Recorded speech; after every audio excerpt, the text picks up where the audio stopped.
Gente, vocês estão felizes? Estou muito feliz de estar aqui, gente. Estamos em casa, com todo o nosso time podendo ministrar hoje. E eu quero ser bem breve, amém? Eu vou realmente ser bem breve. Eu quero falar hoje com vocês sobre graça, reino e graça sobre graça. Eu sei que nós estamos numa série de graça, então nós estamos falando muito sobre realmente esse favor imerecido. E é sempre bom nós lembrarmos que foi pela graça.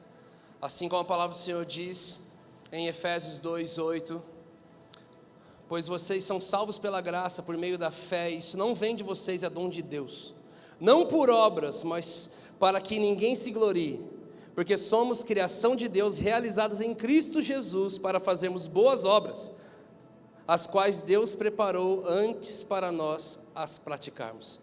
Nós não somos salvos pelas obras, nós somos salvos pela graça mediante a fé em Cristo. Isso não vem de nós, é um dom que Deus dá para que nós possamos voltar a Ele, e esse dom só pode ser dado a nós através do Filho, porque ninguém vem ao Pai a não ser pelo Filho. E Ele deixa bem enfatizado que não é pelas obras, mas no final de tudo Ele fala para que a gente possa fazer boas obras. Fala que não é pelas obras, mas o resultado de tudo isso vai ser você transmitir e fazer boas obras. Esse favor imerecido, a Bíblia é muito clara quando diz que Ele tirou os meus pés de um tremedal de lama e firmou sobre uma rocha firme. Quem partilha dessa alegria? Queridos, Ele tirou meu pé da lama, Ele firmou meus pés sobre a rocha. O Senhor é tão incrível, esse favor que nós realmente não merecemos. No mundo nós temos uma frase que infelizmente fala que de graça nem injeção na testa. E como o mundo ele realmente investe em mudar tudo aquilo que é santo, tudo aquilo que é bíblico, tudo aquilo que é sacro, todas as festas bíblicas, o mundo foi investindo para que a data fosse mudada, fosse alterada. Constantemente há uma investida de Satanás na cultura. Eu tenho falado muito sobre cultura, mas sabe, tudo que um culto que é cultivado se torna uma cultura. Então a sua família tem algumas manias que elas estão cultivando, é uma cultura que vem desde os avós, veio para o seu pai e agora vem para você.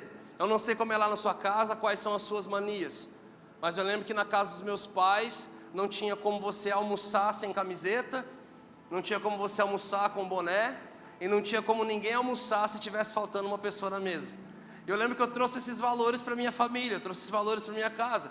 É algo que foi cultivado. Bruno, não é algo bíblico? Não são coisas bíblicas, mas são coisas que são cultivadas. Tudo que é cultivado se torna uma cultura. Interessante que nós conhecemos algumas festas que elas são realmente santas, e como Satanás investiu para que a cultura se transformasse em outra coisa. Ele transformou o nascimento de Jesus num velhinho gordo que dá presente. Eles investiram nessa cultura, mudança de cultura, de mentalidade de um monte de gente. E hoje é muito mais praticado isso do que necessariamente lembrar o nascimento de Jesus.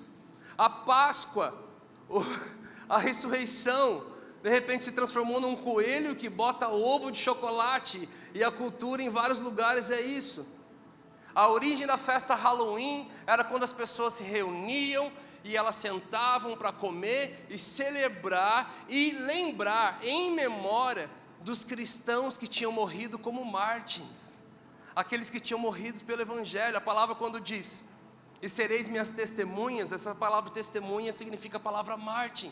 Então todos aqueles que morreram sendo perseguidos pelo Evangelho, então as famílias sentavam e elas comiam, e elas celebravam, e elas eram gratas ao Senhor, e também eram gratos aos homens e mulheres que pregaram o Evangelho e morreram, para que hoje eles pudessem também receber aquele Evangelho. Mas a cultura, Satanás investiu na cultura e transformou aquela festa na festa dos mortos. Não era sobre os mortos, era pela gratidão dos homens e mulheres que plantaram sementes. Se você for estudar as datas santas, e você vai ver como Satanás investiu. Nós sabemos de uma coisa, Jesus ele não nasceu dia 25 de dezembro, certo? Alguns dados históricos, na época que as crianças começaram a serem mortas, porque Jesus tinha nascido, então mandaram matar todas as crianças. Os dados históricos levam a entender que aquela data especificamente cairia aproximadamente no dia 1º de abril. A possível data de nascimento de Jesus foi no dia 1º de abril. E Satanás investiu em transformar esse dia no quê? O dia em que a verdade veio para a terra, o mundo conhece como o dia da mentira. Sabe, tudo que é cultivado, toda essa cultura. Sabe, mas realmente nós precisamos entender que o mundo tem criado uma nova cultura, o mundo tem criado uma frase que desde criança eu conheço: de graça, nem injeção na testa. Mas, meu amigo, quando você começa a entender o poder da graça, quando você começa a entender como nós somos alcançados por essa graça, por um favor que nós não merecemos. Então, por mais que você seja bom, por mais que você seja ruim, a graça de Deus te alcança. Eu acredito sim que no céu nós ficaríamos escandalizados com o tipo de pessoa que vai estar lá. Eu falo, não acredito. Sabe, Jesus, Ele é o mesmo Deus que te lapida e te trata e vem te aperfeiçoando até o grande dia. Também é o mesmo Cristo que pega um homem que não participou de nada disso e fala para ele: ainda hoje você estará comigo no paraíso. Essa graça que me alcançou, que te alcançou, essa graça, o favor que nós não merecemos, meus amigos. Essa graça que alcança o pecador. Eu já disse isso aqui um dia, eu vou repetir. Um dia eu estava pregando, então eu falei que a igreja era um hospital, com seus doentes sendo tratados, para que eles pudessem ser reinseridos. E a hora que acaba o culto, vem uma menina nova convertida, uma neófita, uma menininha que acho que ela tinha uns 3, 4 meses na igreja. Ela virou para mim e falou assim: pastor Brunão, com todo respeito, eu não acredito que a igreja seja um hospital. E eu, com toda a minha humildade na época, virei para ela e falei: o que então?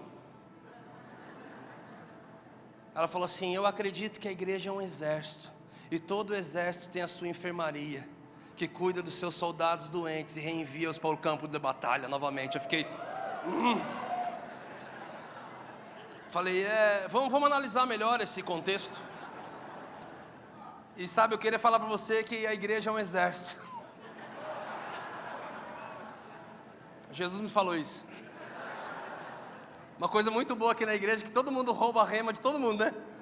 Eu soltei uma ontem pro Gu, ele entrando no casamento dele, falou: você vai falar isso amanhã? Eu falei: não vou. Ele: que bom, mano, porque eu falo na próxima vez que eu for pregar.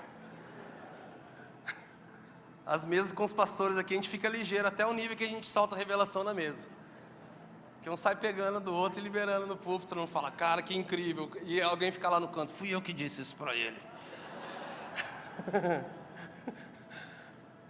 Sabe, meu amigo, essa graça que alcança o perdido, essa graça que te aperfeiçoa e te leva para funcionar no reino, porque tudo aquilo que Ele faz em você, Ele faz através de você. Eu lembro até hoje quando eu cheguei em um dos músicos que caminharam com a gente no nosso ministério há muitos anos atrás. Ele era um cara que estava vindo, ele estava dando muita mancada, sabe? Ele estava dando muita mancada, tanto é que ele não está mais com a gente, isso foi há muitos anos atrás. E eu lembro que eu cheguei nele e eu tinha comprado um equipamento, um pedal de guitarra para dar de presente para ele. E bem na semana que eu ia dar de presente para ele, foi a semana que ele mais fez coisa errada. Ele chegou atrasado, ele mentiu, a gente foi confrontar, ele não recebeu. E no final de tudo, eu virei para ele e falei: você sabe o que é a graça? Ele falou: eu sei, o favor que eu não mereço. Eu falei: então toma a tua cota. Dei o pedal para ele. Ele: ô louco, cara. Eu falei: cara, é um presente. E ele saiu falando mal de mim para todo mundo. Os caras falavam: cara, mas ele te deu um pedal. Mas ele disse que é a cota da graça. Sabe, queridos, essa graça que nos alcança. Eu queria realmente fazer que você possa entender que essa graça, ela te aperfeiçoa. Essa graça, ela pega um homem conhecido como um fujão, um assassino, como Moisés, transforma ele num libertador de 3 milhões de pessoas. Ele pega um Jonas, um tímido, um sem ousadia, mas que ele está malhando trigo no lagar. Ele não está parado, ele está lá preparando pão com gosto de vinho, num lugar secreto, e ele levanta ele para ele derrubar os altares. Eu queria falar que ele pega um menino que não fazia nada direito, e ele começa a mudar seus lábios, ele começa a colocar a palavra na sua boca, ele começa a mudar o seu caminho, a sua ótica. Aquele que roubava não rouba mais, aquele que matava não mata mais, aquele que mentia não mente mais. É incrível o processo da graça que vai nos aperfeiçoando no meio do caminho. Uma coisa que me deixou muito leve na minha liderança foi não ficar com olhos de urubu em cima de pessoas assim, sabe? Vamos ver se ele responde, vamos ver se ele responde, vamos ver, rompe. Um dia eu entendi que Samuel, no encontro dele com Saul recebe de Samuel, Saul recebe do profeta Samuel um óleo, um destino e um processo. E o processo dele é muito mais incrível que o nosso, porque o processo dele era cartilhado. Talvez se eu falar assim, quem realmente sabe o que vai acontecer com a tua vida daqui 2, 3, 4, 5, 10 anos, talvez nem todos vão poder levantar a mão. Você está num processo de muita coisa. O interessante é que ele abraça um processo que era bem cartilhado, e ele sabia o que ia acontecer. Esse processo falava para ele, olha, você vai sair daqui, você vai passar pelo vale de Tabor, você vai encontrar 3 homens, eles vão te oferecer alguns elementos, você vai aceitar tantos do que eles vão oferecer, você vai passar por uma pedra. Gente, era muito legal, né? Você saber tudo que você tem que fazer. E no final, a Bíblia diz que o processo dele, no final, você vai encontrar um grupo de músicos, um grupo de profetas, tangedores. Eles vão estar descendo o monte, tocando seus instrumentos. Você vai entrar no meio deles e você vai começar a profetizar. Para quê? Para que toda a cidade olhe e diga, mas não é Saul que só cuidava de jumenta e agora ele está profetizando no meio dos profetas? Sabe o que isso quer dizer, meu amigo? Que todo aquele que realmente abraça o seu processo e ele conclui, a última parte do seu processo vai ser sempre o corpo de Cristo te denunciar.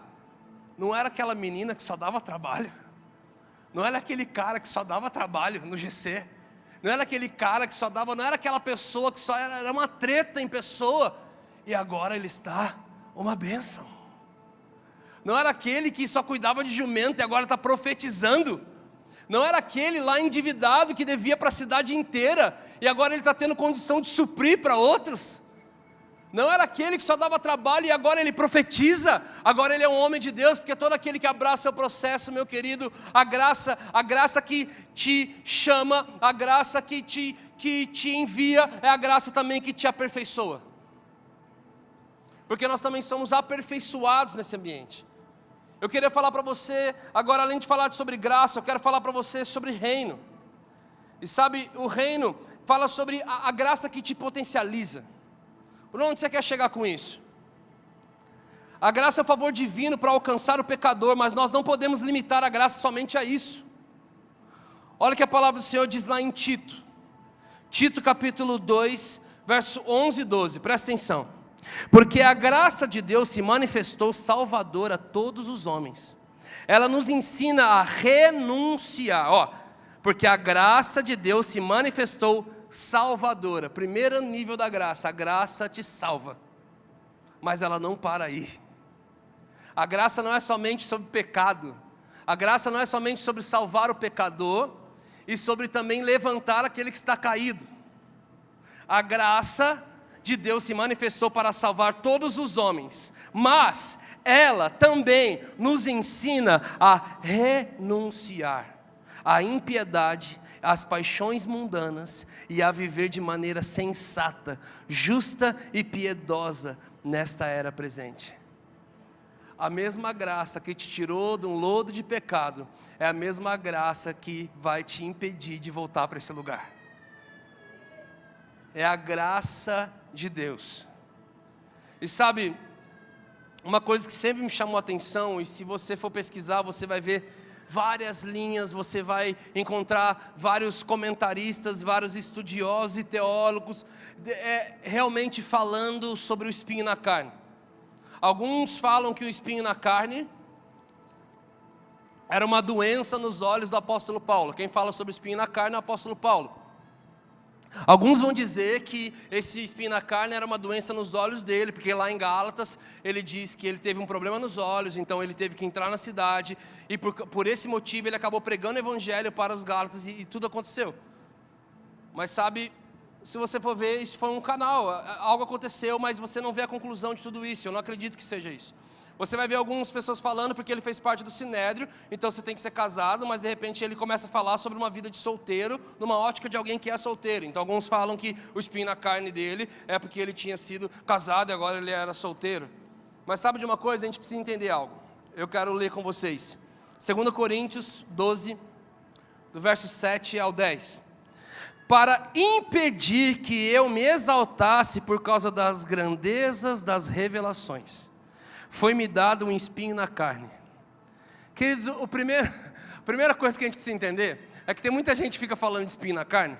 Cara, não, porque eu espinho na carne, meu espinho na carne, quer entender o que é o espinho na carne? Mas o contexto aqui é que o espinho na carne, ele é dado para aquele que tem grandes revelações.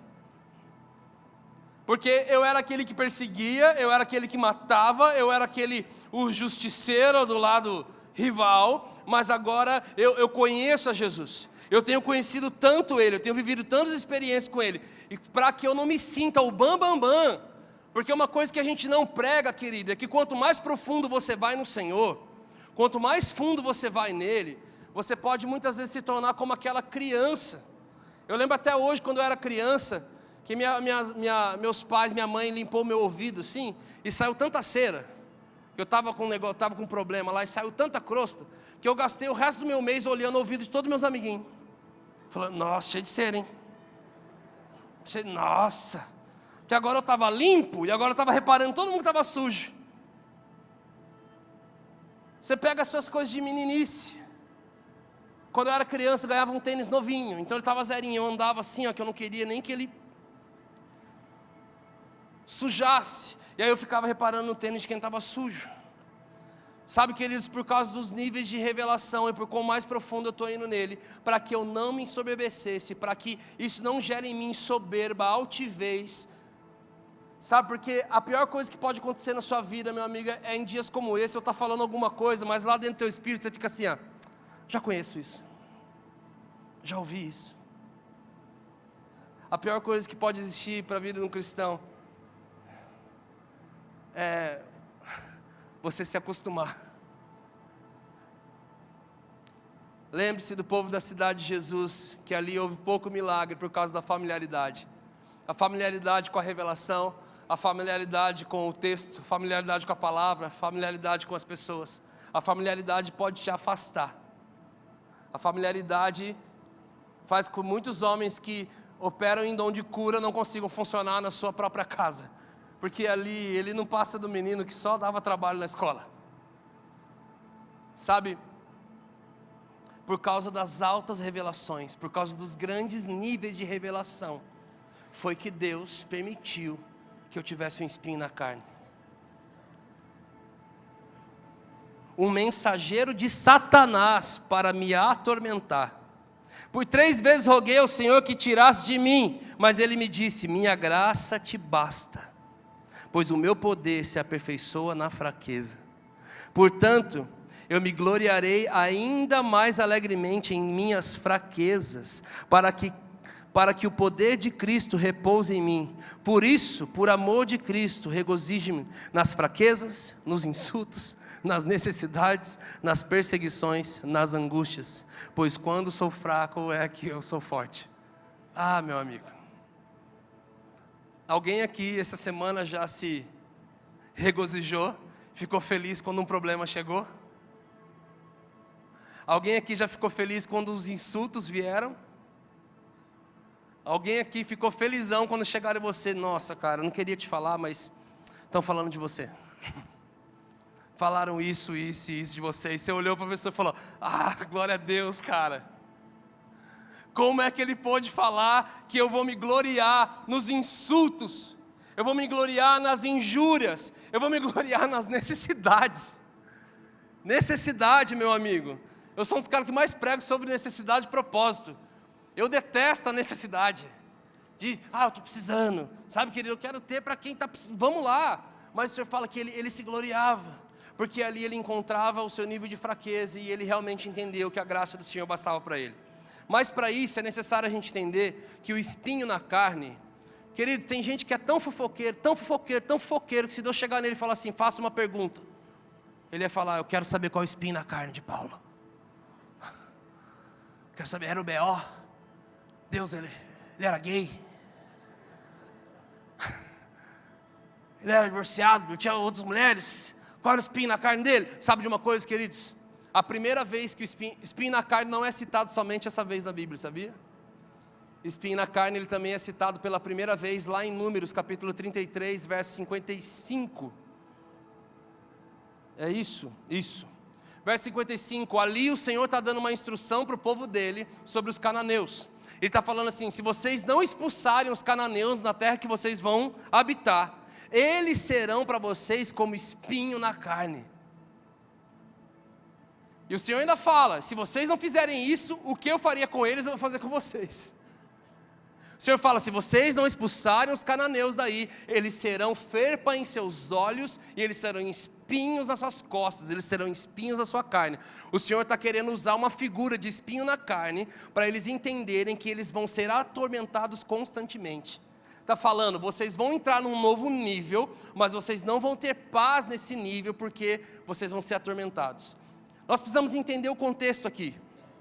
A chamada de Paulo, gente. Muitos querem ter a revelação que Paulo tinha, mas não querem sofrer o tanto que ele sofreu. Quem lembra quando Paulo foi chamado, caminho de Damasco? Caminho de Damasco, ele viu uma luz brilhante, ele caiu ao chão. Aí todo mundo fala que ele caiu do cavalo, mas a Bíblia só fala que ele caiu ao chão. Ele caiu ao chão. Então ele ficou cego, essa voz falou para ele ir para Damasco, e o Senhor falou com ele: eu sou Jesus a quem você me persegue. Ele fica lá 3 dias cegos dentro de uma casa. Então o Senhor fala com um servo dele chamado Ananias, e fala assim: Ananias, vá até a rua tal, rua direita, casa tal, vá lá, tem um servo lá que eu quero que você fale com ele. Então Ananias fica sabendo quem é o cara que está lá. E ele responde, ele não fala: eis-me aqui, Senhor.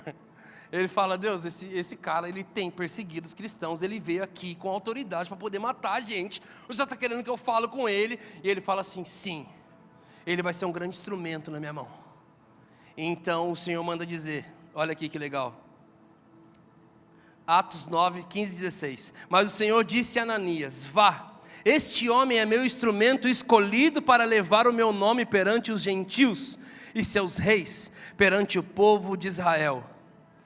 Presta atenção no versículo 16, que aqui nós vamos começar a entender qual era o espinho na carne, dentro de Números e dentro do que foi falado um dia, para o que ele entendeu sobre o espinho na carne e sobre a graça bastar para ele. Sabe o que Ananias tinha que falar para ele? Diga para ele o seguinte: mostrarei a ele o quanto deve sofrer pelo meu nome, o quanto ele deve padecer pelo meu nome. Quando Ananias chega lá, empoderando ele, liberando o Espírito Santo, e as escamas caindo, e ele enxergando, no meio da fala tem isso.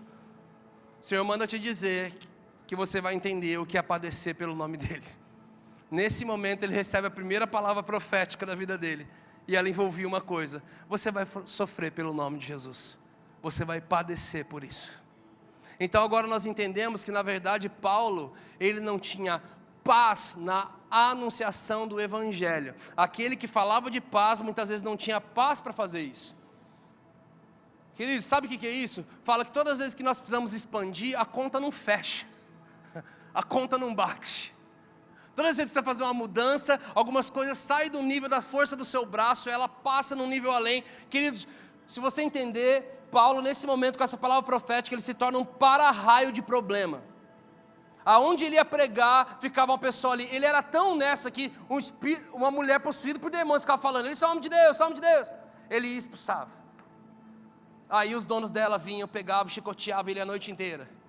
Cada lugar, ele foi acorrentado, ficou por dias acorrentado. Você começa a ver o nível de sofrimento. Queridos, eu sei que você já sofreu pelo Evangelho, eu sei que você já foi humilhado algumas vezes, eu sei que alguma coisa aconteceu, eu sei que crente gosta de disputar, né? Crente gosta de fazer um relinho.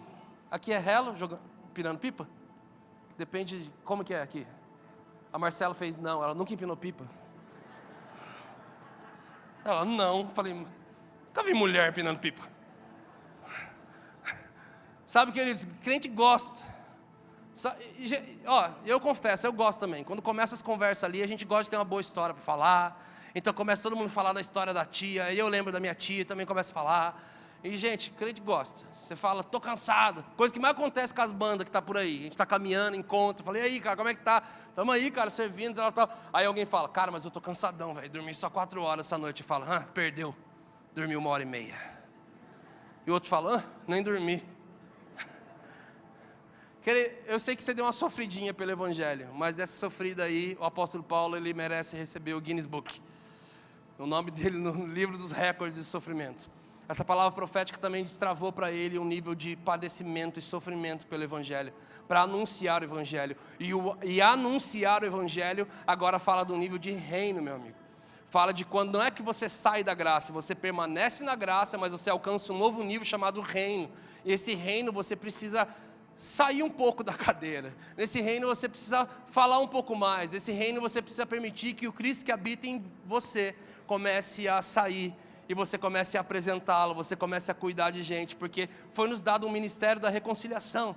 Então esse é um dos grandes ministérios da nova aliança, nós reconciliarmos pessoas a Cristo. No Velho Testamento houve a mesma chamada lá em Ezequiel, e diz, eu procurei um entre vós que se colocasse na brecha diante de mim e o povo, mas eu não encontrei. Já na nova aliança, esse mesmo contexto é falado no ministério da reconciliação. Se colocar na brecha, fala de reconciliar pessoas a Cristo. E fala da hora que você entende que aquilo que Ele fez em você, Ele pode fazer através de você.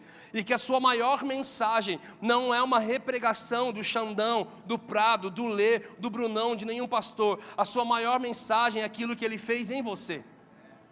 É você lembrar do endemoniado gadareno, que se vê ele recém-liberto e vê os porcos caindo na ribanceira e as pessoas expulsando Jesus, falando, vai embora daqui, porque você tocou na nossa finança. A gente só queria que você trouxesse paz para a nossa cidade.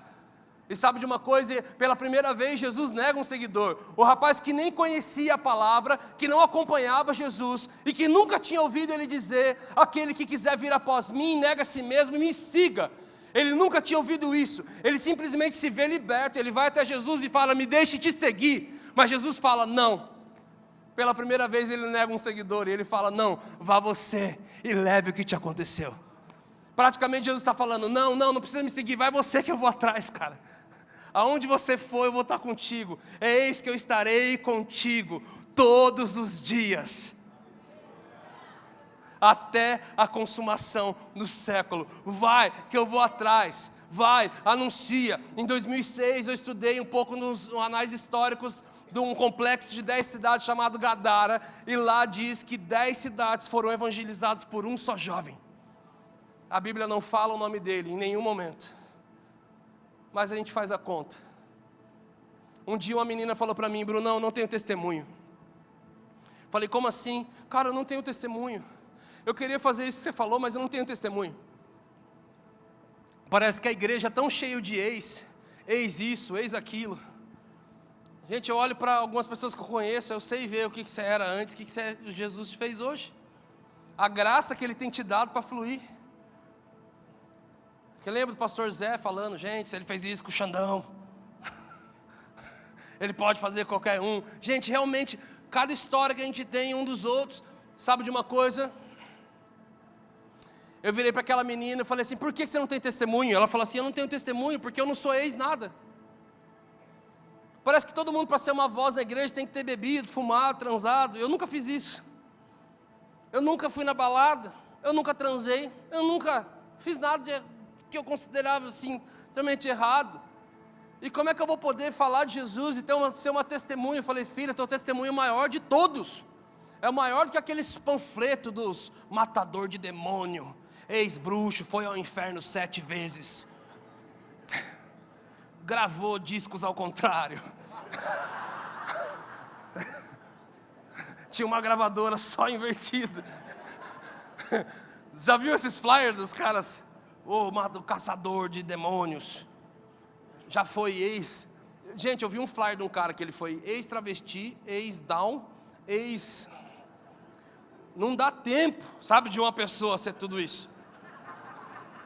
Eu acho que ele era o fragmentado. O James McAvoy tinha 24 personalidades demoníacas nele. Sabe?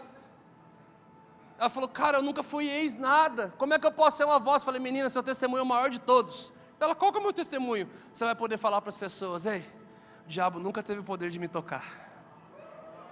E aquilo que o Senhor fez em mim, Ele vai fazer através de mim. Você nunca mais vai ser tocado por Ele agora. Ela, uau, que demais. Sabe, queridos, é você ter a ótica e olhar para onde Jesus está olhando.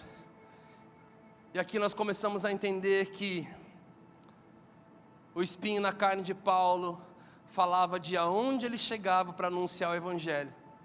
Ou ele era espancado, ou ele era preso, ou ele era preso, ou ele era espancado, ele era denunciado, ele fugia.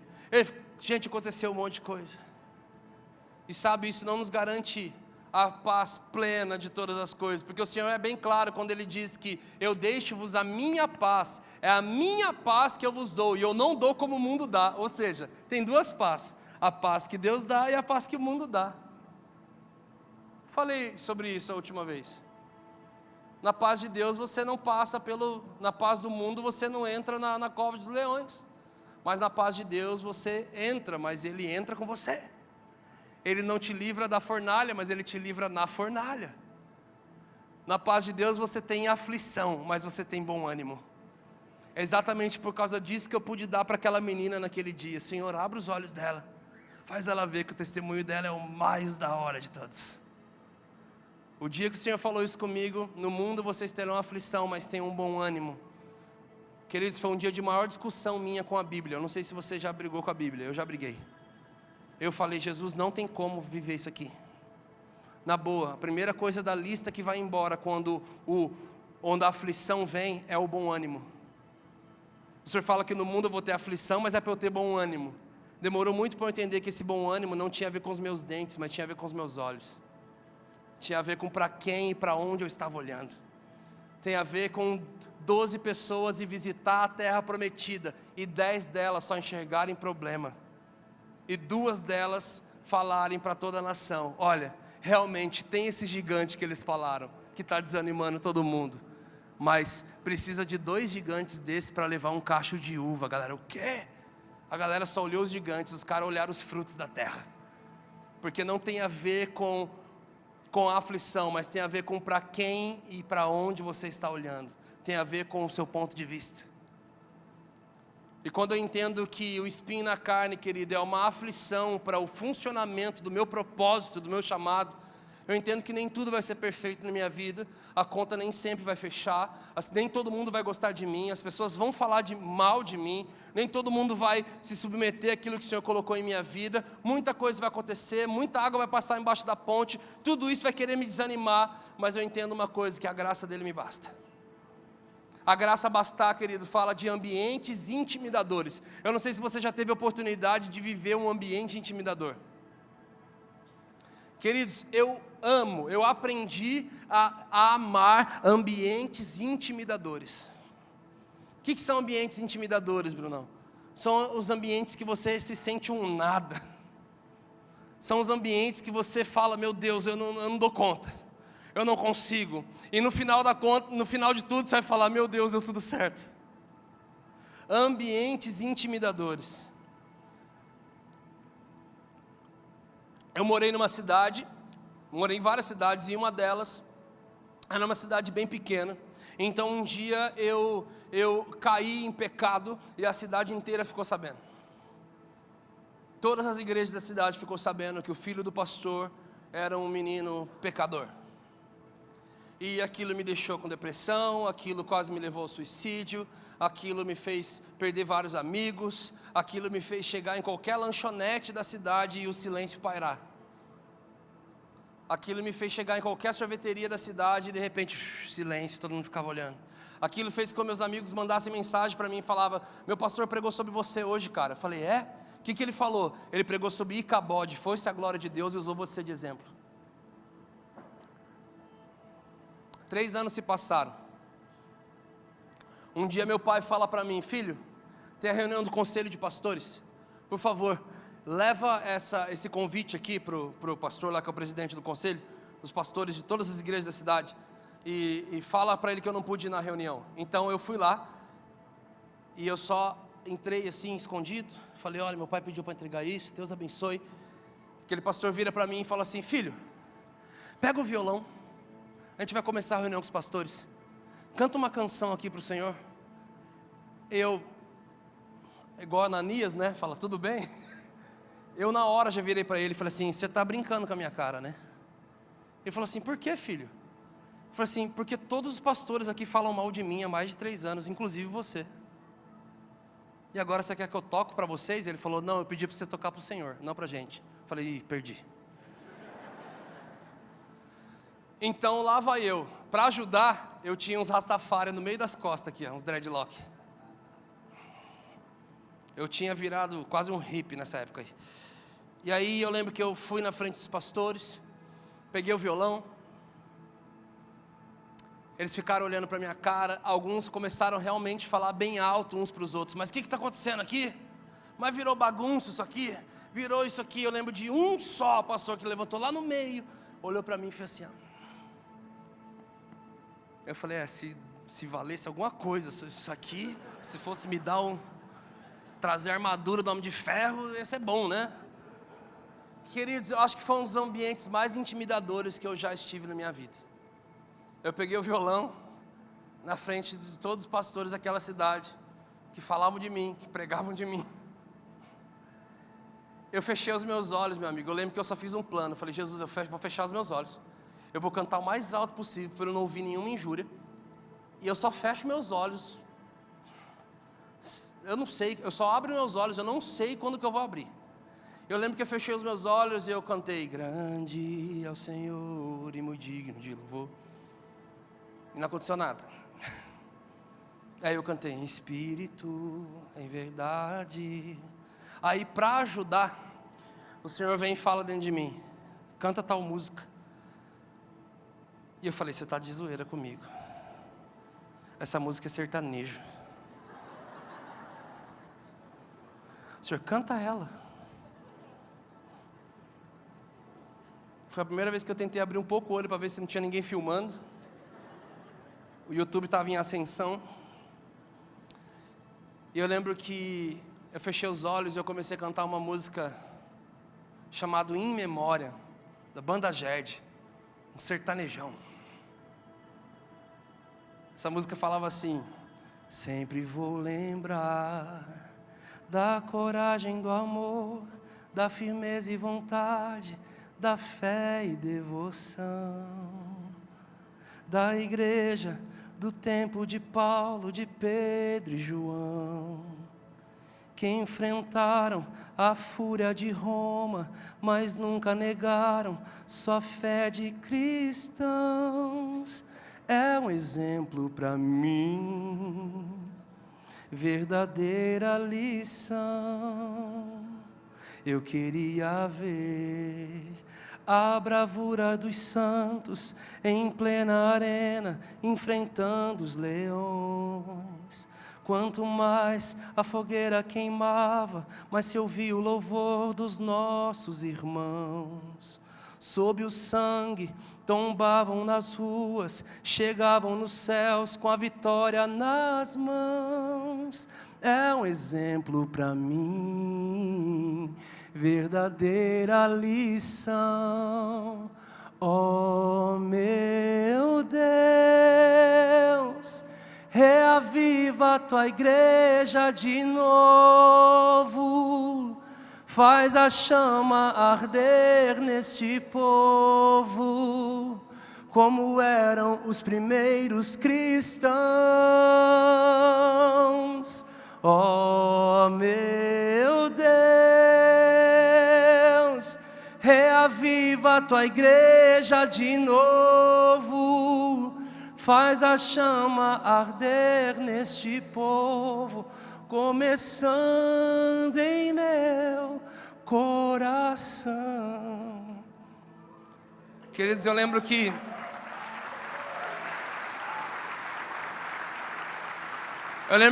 nesse momento eu comecei a ouvir alguns barulhos que eu não tinha ouvido.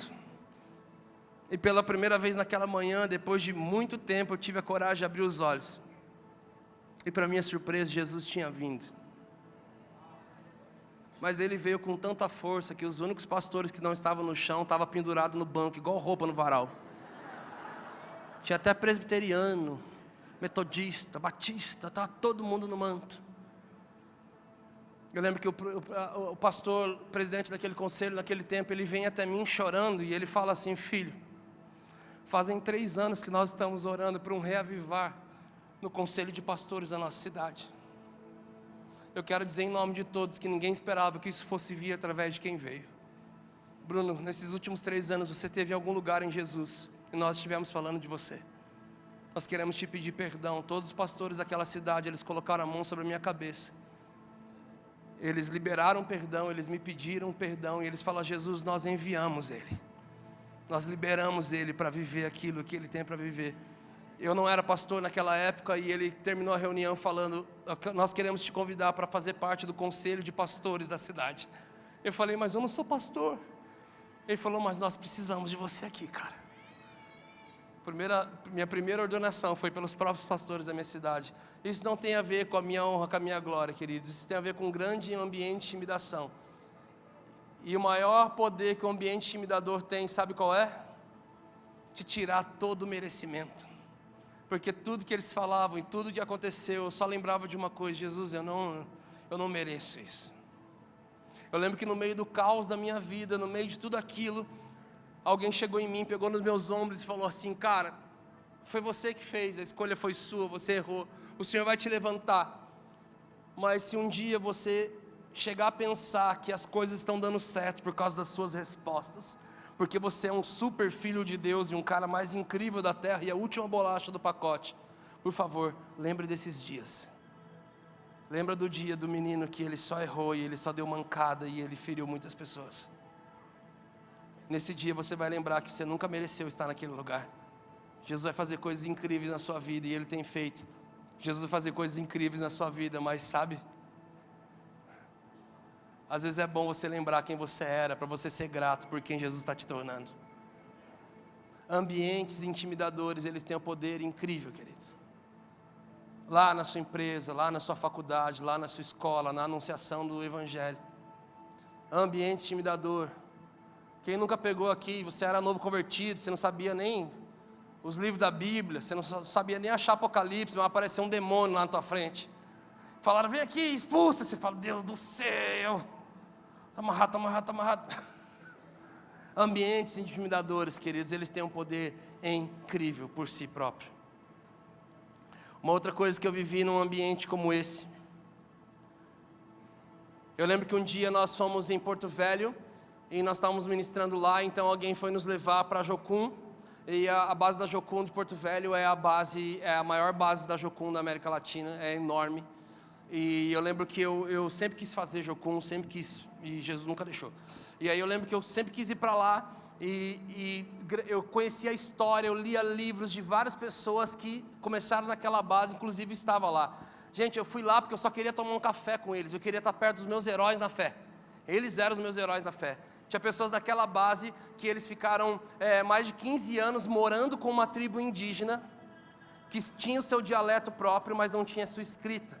Então essa pessoa aprendeu o dialeto e ela desenvolveu a escrita daquele dialeto e alfabetizou aquela aldeia através do Novo Testamento. Sabe, eu falava: Jesus, se a conversa é galardão, eu acho que eu vou trabalhar de doméstica na casa dessa galera. Eu vou ter que lavar a casa deles, limpar a casa deles no céu, sabe? Eles vão ter uma casa com vista para a sala do trono. As obras desses caras são muito grandes. Eu só queria ir tomar um café. E de repente está eu e Felipe lá de frente com aquele bando de missionários. Eles falaram assim: prega. Eu falei: o quê? Falou: prega. O Felipe viu o jeito que eu fiquei. Eu fiquei pálido, fiquei branco, fiquei verde. Minha pressão baixou. Isso faz muito tempo. E o Fê falou: cara, você está mal. Eu falei: eu estou péssimo. Ele falou: por quê?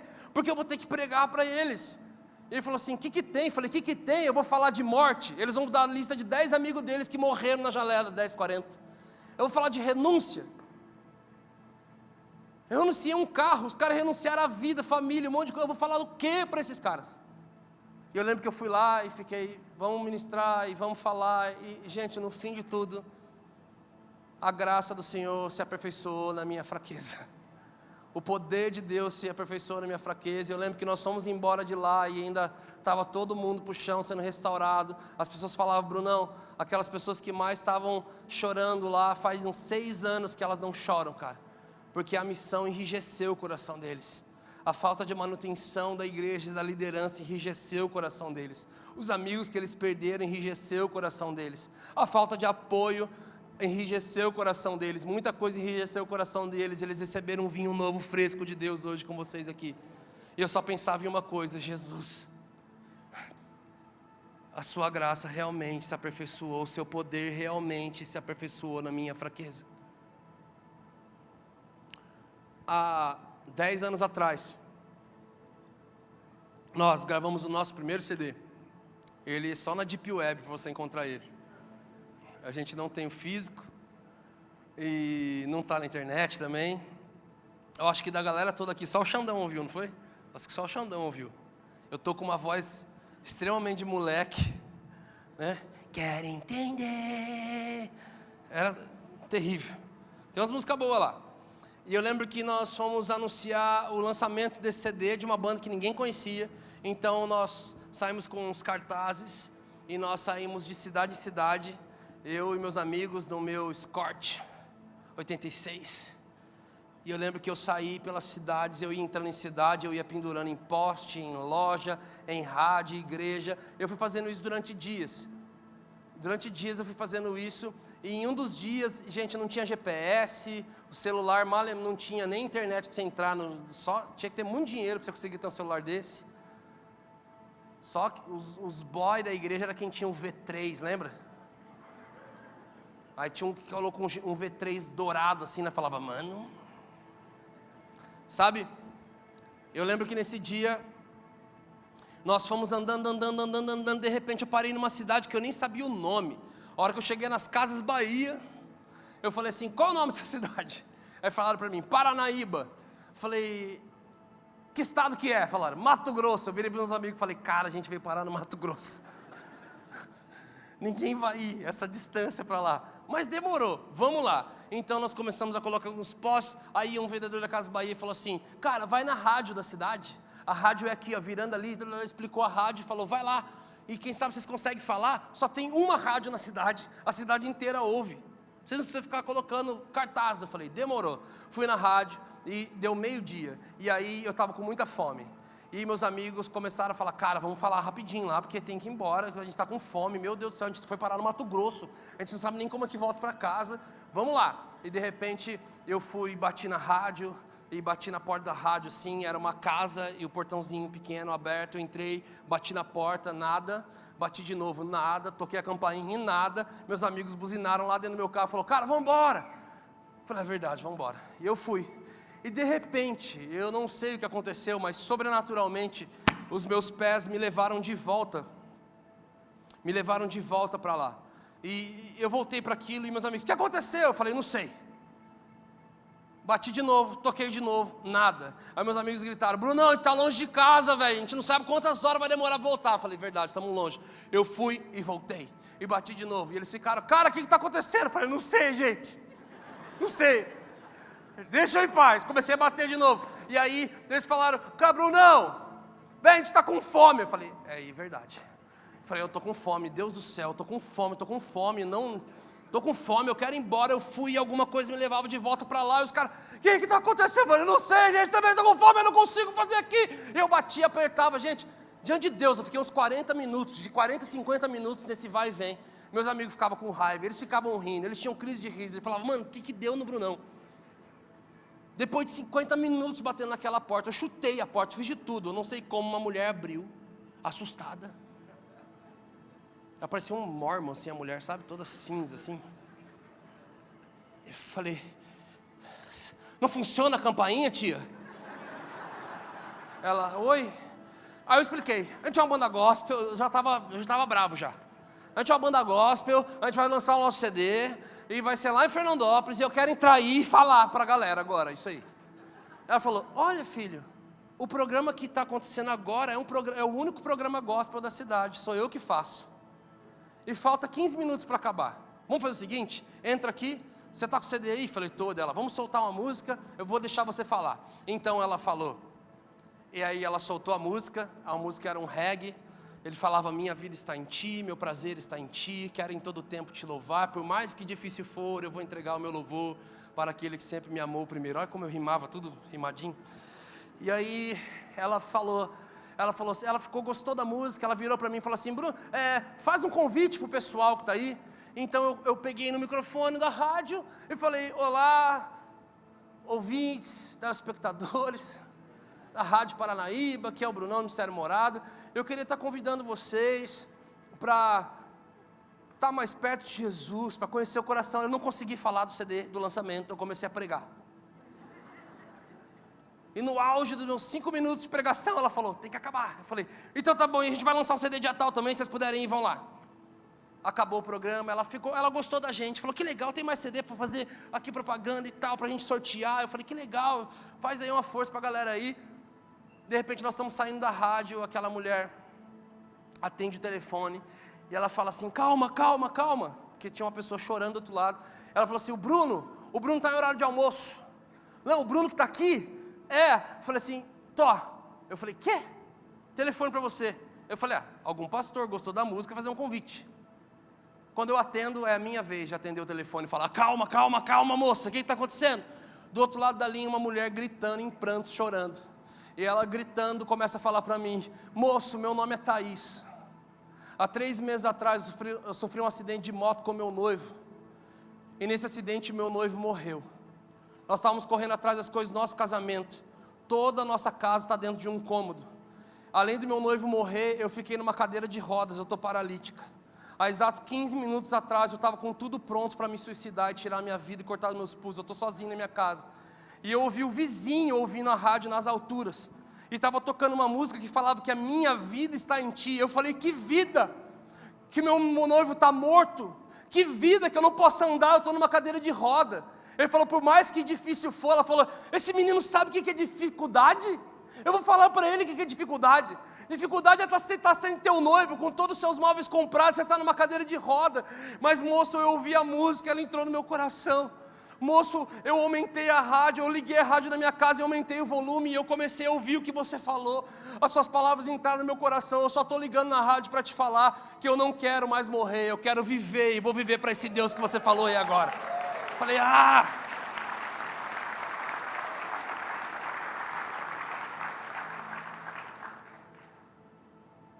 No dia que a minha carne estava fraca,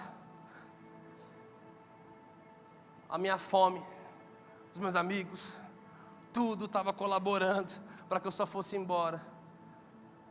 O poder de Deus se aperfeiçoou na minha fraqueza. Eu entendi que eu fui parar naquela cidade que eu não sabia nem como, não sabia onde. Não era sobre o lançamento de um CD, mas era sobre uma música que precisava ser salva. Sabe, queridos, a graça que te chamou do pecado, que te tirou do pecado, tirou seus pés da lama, firmou sobre a rocha, é a graça que também te envia, te aperfeiçoa e te capacita. E tenha mais fé no Senhor nos ambientes intimidadores. Porque eu sei que tudo aquilo que é anunciado, a palavra não volta vazia. Eu sei que palavras como essa hoje não vão voltar vazia. Se prepare também para dias intimidadores. E vão ser nesses dias que o Senhor, você vai ver um nível de graça do Senhor. Você vai conhecer o poder de Deus que vai se aperfeiçoar na sua fraqueza. E você vai realmente olhar para você e você vai falar: cara, eu não sou capaz de nada disso. É só o Senhor. E aqui é onde eu quero terminar. Porque eu quero falar de graça, reino e graça sobre graça. A graça te tirou do pecado. A graça te aperfeiçoou, te potencializou. Porque na verdade quando o Senhor está falando aqui na oração do apóstolo Paulo, quando a gente começa a entender o que realmente é o espinho na carne, que é uma falta de paz constante para o cultivar, para o efetuar do propósito. E quando ele ora pedindo 3 vezes para que o Senhor aquete esse demônio, esse anjo das trevas que fica me esbofeteando, que fica me atormentando, que fica atrapalhando as coisas que eu quero fazer, a resposta do Senhor é uma só: minha graça te basta. Ou seja, não é somente a graça agora que te tirou do pecado, ou que até mesmo para alguns é o que disfarça os seus erros. Essa graça agora é a graça que te potencializa, é a graça que potencializa o seu chamado. Ei, porque mesmo com tanta coisa dando errado, sou eu quem vai fazer as coisas darem certo. Não é a sua habilidade, não são as suas boas respostas, não são as suas boas obras. porque não é por obras. Então nós chegamos num ambiente chamado graça sobre graça. A graça sobre graça, queridos, é a graça que eu devolvo, é ações de graça, é você ver o fruto do seu penoso trabalho no reino, você se alegrar, mas você não ficar com nada disso para você, você devolver tudo isso ao Senhor, porque dele, por ele e para ele são todas as coisas. Eu não me glorio. O apóstolo Paulo diz, e é sobre ele mesmo: eu conheço um homem que há 14 anos atrás subiu ao terceiro céu, viu coisas que ao homem não é possível dizer, ouvi coisas que aos homens não é possível reproduzir, então eu não vou me gloriar nas minhas experiências espirituais.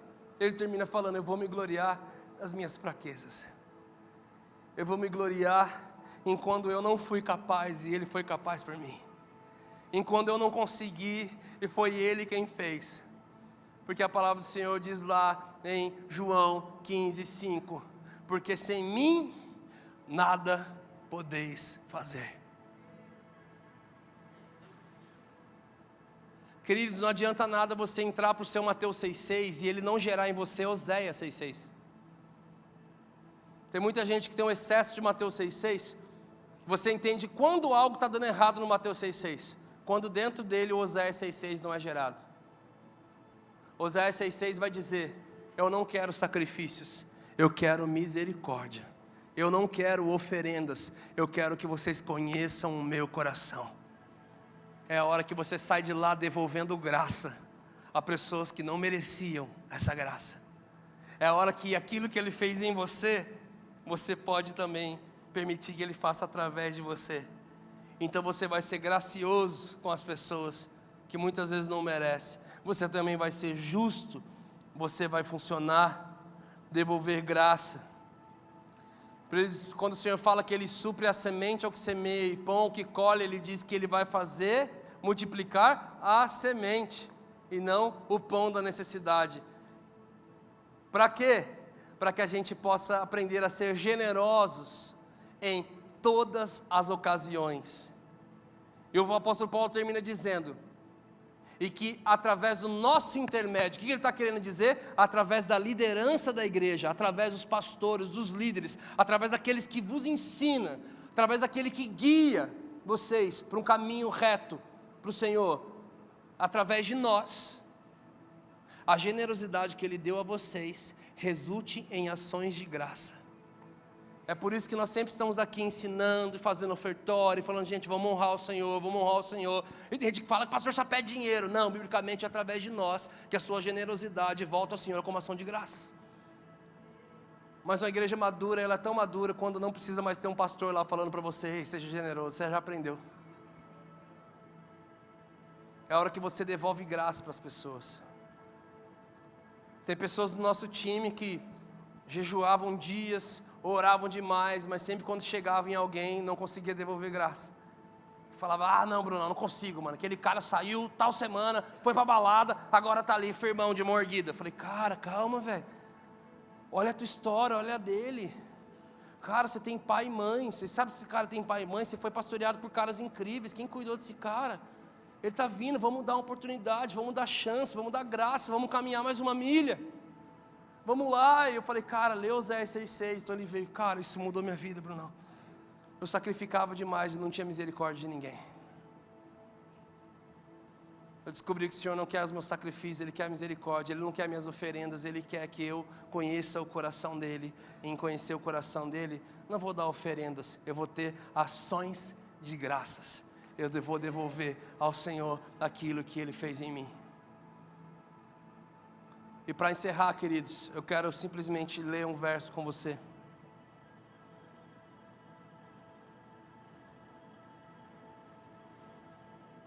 Feche seus olhos. Irmãos, pensem no que vocês eram quando foram chamados. Poucos eram sábios segundo os padrões humanos. Poucos eram poderosos. poucos eram de nobre nascimento, mas Deus escolheu o que para o mundo é loucura, para envergonhar os sábios. E escolheu o que para o mundo era fraqueza, para envergonhar o que é forte. Ele escolheu o que para o mundo é insignificante, desprezado, e o que nada é, para reduzir a nada o que é, a fim de que ninguém se vanglorie diante dele. É, porém, por iniciativa dele que vocês estão em Cristo Jesus, o qual se tornou sabedoria de Deus para nós. Isto é justiça, santidade e redenção, para que, como está escrito, quem se gloriar, glorie-se no Senhor. Quero te convidar a se colocar em pé nessa manhã. Eu quero te convidar a realmente devolver ao Senhor, ser grato pela graça que te alcançou, estar disposto à graça que te aperfeiçoa e que faz através de você, e mais disposto ainda em ver o fruto do seu penoso trabalho, se alegrar, mas devolver tudo isso ao Senhor. O apóstolo Paulo fala: a ti a honra, a glória, a força e o poder. E esse poder é a dunamis que o Senhor deu aos homens. A honra, glória e força, o Senhor nunca, sempre foi dele, mas o poder ele deu aos homens. E até no pacote todo, Paulo devolve ao Senhor aquilo que ele deu para nós, porque realmente o Senhor nunca vai nos dar nada que nós não sejamos capazes de devolver a Ele. Que você possa ser gracioso, que você possa devolver graça, a graça que te alcançou, que você possa caminhar mais uma milha, e caminhe mais milha, e caminhe mais milha, e que você seja também um agente de transformação para muitas pessoas, nessa caminhada de reino, graça, nessa caminhada de graça, de reino e de graça sobre graça. É quando nós somos alcançados, é quando nós funcionamos, mas é quando nós devolvemos tudo isso ao Senhor e nós somos misericordiosos para com os outros. Coloca a mão no seu coração. Vamos ter um período de oração agora. Eu falei no início dessa mensagem que no início desse culto que nós conseguimos cantar por muito tempo, conseguimos ficar sentados ouvindo uma palavra por muito tempo, mas nós precisamos em coletivo desenvolver ainda mais a nossa oração de ação de graça ao Senhor. Então eu quero convidar você para você fechar os seus olhos. Vamos lá, feche seus olhos e comece a abrir os seus lábios e orar ao Senhor e permitir fluir pelos seus lábios aquilo que está cheio do teu coração.